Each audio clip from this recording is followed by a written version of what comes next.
Hello and welcome to আমি আরবাস sir জ্ঞানজ্যোতি coaching সেখানে তোমাদের সবাইকে ওয়েলকাম। আচ্ছা, তোমাদের আমি অলরেডি অনেক কিছু ডিসকাস করেছি। আজকে জিনিসটা ডিসকাস করবো সেটা হচ্ছে তোমাদের মাইনরে, ঠিক আছে? মাইনরে অনেকের সেকেন্ড সেমিস্টারে যারা আছো তারা অনেক সাবজেক্টের মাইনরে তো অনেকভাবে দেওয়া আছে। আমি অলরেডি তোমাদের ক্যালকুলাস নিয়ে আলোচনা করেছি, বারবার বলছি ক্যালকুলাস নিয়ে আলোচনা করেছি, জিওমেট্রি নিয়ে আলোচনা করেছি, কিন্তু গ্রুপ থিওরি নিয়ে আজ অবধি আমি একটা কোনো ভিডিও দিই নাই, ঠিক আছে? তো গ্রুপ থিওরি নিয়ে দেওয়ার এই কারণ হচ্ছে যে মাইনরের মধ্যে দেখছি যে কিছু কিছু জনের জন্য যে সিলেবাসটা আছে সেটা কিন্তু গ্রুপ থিওরিটাও থাকছে, ঠিক আছে? কিন্তু বাকি যারা আছে তাদের জন্য কিন্তু গ্রুপ থিওরিটা থাকবে না। এবার যাদের যাদের সিলেবাসে ধরে নাও যে গ্রুপ থিওরিটা থাকতেছে তাদের কী কী করতে হবে আমি কিছু বেসিক জিনিস বলে দিই।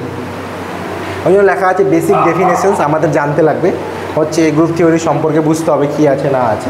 যেমন হচ্ছে define a group. Define a group মানে কি, আমাকে দেখাইতে হবে গ্রুপ অ্যাকচুয়ালি জিনিসটা কী। এই যে একসাথে কানেকশন হইলাম, এটা গ্রুপ না, কিন্তু ম্যাথের ভাষায় সেটা গ্রুপ না, কিন্তু ম্যাথ কিন্তু টোটালি গ্রুপ আলাদা কিছু বলে, ঠিক আছে? নেক্সট কি, give two examples of and two non example, মানে হচ্ছে দুইটা এক্সাম্পল দিতে হবে গ্রুপের সাপেক্ষে, মানে সাপেক্ষে আর বিপক্ষে, ঠিক আছে? তার মানে হচ্ছে সাপেক্ষে যেটা দেওয়া আছে সেটা হচ্ছে কি, আমাকে বলতে হবে কি এক্সাম্পলের মধ্যে পড়বে, এর বিপক্ষে কি তারপরে নন এক্সাম্পলের মধ্যে পড়বে। নেক্সট কি, এবার গ্রুপের মধ্যে একটা নেক্সট ভার্সন আছে, সেটা হচ্ছে অ্যাবেলিয়ান গ্রুপ বলা হয়। কী নাম বলা হয়? অ্যাবেলিয়ান গ্রুপ বা হচ্ছে সেই জিনিসটার একটা নাম আছে কমিউটেটিভ গ্রুপ। কী দেওয়া আছে, what is a commutative group বা হচ্ছে অ্যাবেলিয়ান গ্রুপ ব্রেকেটে দেওয়া আছে, এবং গিভ অ্যান এক্সাম্পল। তার মানে আমাকে কমিউটেটিভ গ্রুপটা কি সেটা জানতে হবে, এবং তার সাথে যেটা জানতে লাগবে যে এই যে আমরা করলাম কমিউটেটিভ গ্রুপটা কি, এই যে অ্যাবেলিয়ান কী জিনিস, তার কিন্তু তোমাদের এক্সাম্পলগুলোও সাথে করতে হবে, ঠিক আছে?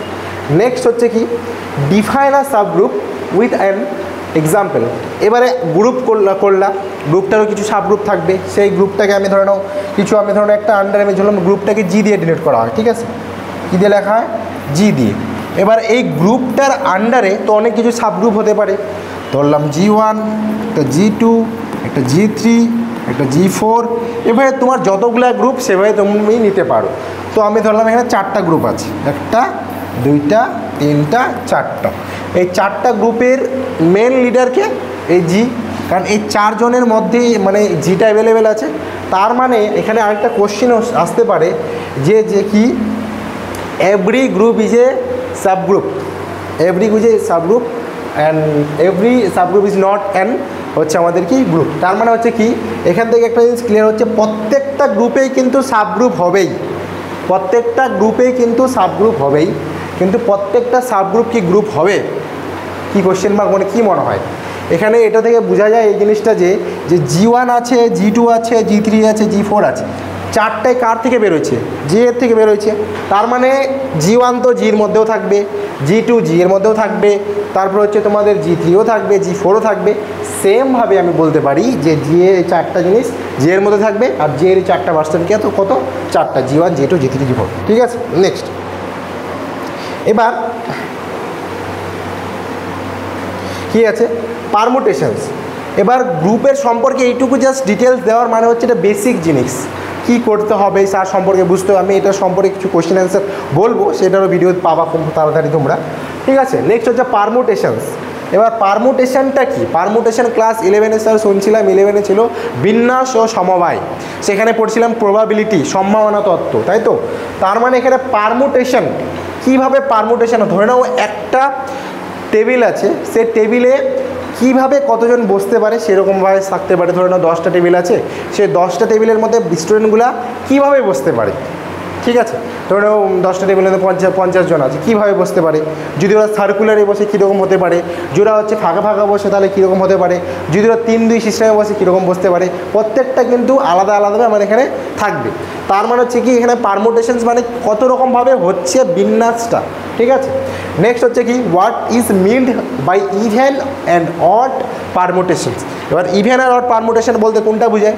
ইভেন নর্মালি যে জিনিসটা বোঝায় সেটা হচ্ছে আমাদের কি জোড় সংখ্যাকে বোঝাবে, আর অড মানে তো মানে হচ্ছে বেজোড় কোনো সংখ্যাকে বোঝানোর জন্য, ঠিক আছে? ফাইন দ্য পেরিটি, অ্যাকচুয়ালি এখানে পেয়ারিটি হবে অ্যাকচুয়ালি, হ্যাঁ এখানে ভুল আছে স্পেলিংটা, ঠিক আছে? এটা হচ্ছে ইভেন অর অড হবে অফ দ্য পারমুটেশন 1, 2, 3। এই 1, 2, 3কে তুমি কীভাবে লিখতে পারো? আমি 3টা নাম্বার নিলাম, ঠিক আছে? 1, 2, 3 আমি বললাম যে ক্লাসের মধ্যে তোমরা 1, 2, 3 আছে এটা পারমুটেশনে নিয়ে যাও।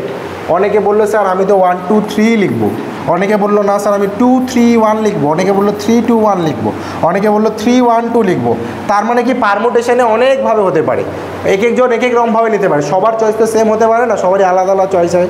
সেই হিসাবে এখানে পারমুটেশনের জিনিসটা কিন্তু এভাবে পড়বে, ঠিক আছে।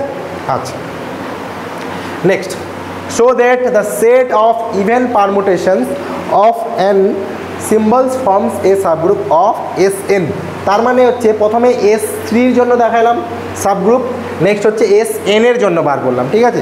এখানে কিন্তু এইভাবে তোমাদের বার করতে হবে, Sn হলে কী হতে পারে বা S3 হলে কী হতে পারে, সে তার উপর বেস করে কিন্তু এটা থাকবে, ঠিক আছে, সাবগ্রুপ অফ এটা।